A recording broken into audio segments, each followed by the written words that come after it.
निवडणुकीमध्ये करणी आणि भानामतीचे प्रकार जनगर्जना लाईव्हने उजेडात आणले। इलेक्शन होऊन 2 दिवस उलटले आहेत। इलेक्शनमध्ये केलेले करणीचे काही प्रकार अजूनही उघडकीस येताना दिसत आहेत। त्यातीलच हा एक प्रकार आजरा रोड गडिंग्लज या ठिकाणी आम्हाला 2 कोहळे सापडलेत आणि त्या दोन्ही कोहळ्यांवर काही लोकांची नावं लिहिलेली स्पष्ट दिसत आहेत। कोणाची नावं आहेत माहिती नाही, पण हा करणीचाच प्रकार दिसतोय आणि या ठिकाणी जी पुरचुंडी आहेत त्याच्यामध्ये सुद्धा काहीतरी आहे। आम्ही ते उघडून बघितलेलं नाही। या ठिकाणी एक कोहळा पडलेला दिसतोय।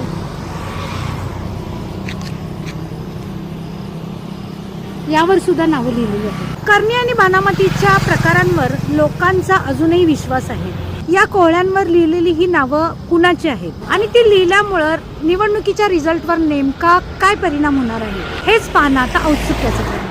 जनगर्जना लाईव्हसाठी कॅमेरामन जयद सय्यदसह लता पालकर, गडिंग्लज।